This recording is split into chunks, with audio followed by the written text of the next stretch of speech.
Hello, and welcome to this video. I'm Dr. Peter Norton, and along with Dr. Martin Antony, we are the co-authors of the Anti-Anxiety Program by Guilford Press. Today, I'd like to talk to you about 3 effective ways to challenge your anxious thoughts. We all experience anxiety from time to time, but sometimes some people tend to experience anxiety that stays with them and causes them problems in their lives. And their anxiety seems to be driven by the thoughts that they're having. This could be thoughts like, I'm going to embarrass myself and everyone's going to laugh at me, or something is medically wrong and I could die. But anxious thoughts are just that, thoughts. They're not necessarily reality. And once you start viewing your anxious thoughts as guesses or assumptions rather than factual truth, you're on your way to changing them and freeing yourself from persistent worry.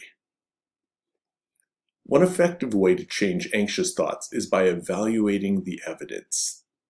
This process can sometimes be referred to as challenging your anxiety-related thinking, and a number of different strategies can be used to challenge your anxiety-related thoughts. Here are just 3 of the many that we offer in the Anti-Anxiety Program. First is balanced thinking. This method involves trying to shift your thinking by asking yourself questions such as, do my thoughts make sense in light of all the information I have? And are there other ways to look at the situation that may make more sense based on the facts? One example of a strategy for thinking more realistically is to examine your past experiences and use them to make more accurate predictions about the future. Second is decatastrophizing. Just as it sounds, this is a way to combat catastrophic thoughts. That's when we exaggerate the importance of a possible event and assume that it will be absolutely terrible or completely unmanageable. Often when we anticipate some negative event, we assume that it will be awful and that we'll be unable to cope. But we stop short of imagining what it will actually be like and just how we'll react if it were to occur. Decatastrophizing involves taking your catastrophic thoughts to the next stage, thereby taking away their power. Decatastrophizing involves asking yourself 2 simple questions. Realistically, what is the worst that could happen? And second, how could I cope with that? The goal is to discover that the worst is not all that bad, and there's an excellent chance you'll be able to cope with most situations that you're likely to come up with in your life. The third technique is something we call pie charting.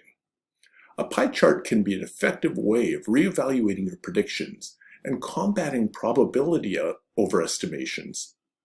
The benefit of a pie chart is that it always adds up to 100%, no matter how many things you add to it. So draw a circle on a piece of paper and take a moment to consider how probable you think your feared outcome is. For most people with anxiety problems, the answer is usually quite high, if not 100%. Jot down this number somewhere outside the circle.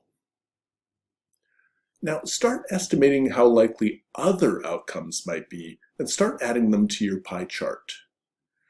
You don't need to be incredibly precise about making sure each slice of the pie is exactly the right size, but try to be close. Once you've exhausted your list of other possibilities, see how much of the pie remains and put that amount under the revised estimate of probability beneath the pie chart. Here we have an example of Jacob, who we talk about quite a bit in the book. Jacob was someone who, due to some previous experiences in his life, started to worry that when he had a headache, it might be a sign of an impending stroke. When Jacob would have a headache, he was very certain, 90% certain, that his headache was the sign of an oncoming stroke. So he put the number 90% above the pie chart, but then he started to think of other reasons why he might be having a headache. For example, he knew that when you're under a lot of stress, that can provoke headaches. So he said, that's a pretty reasonable probability. I'll put that in at 30%.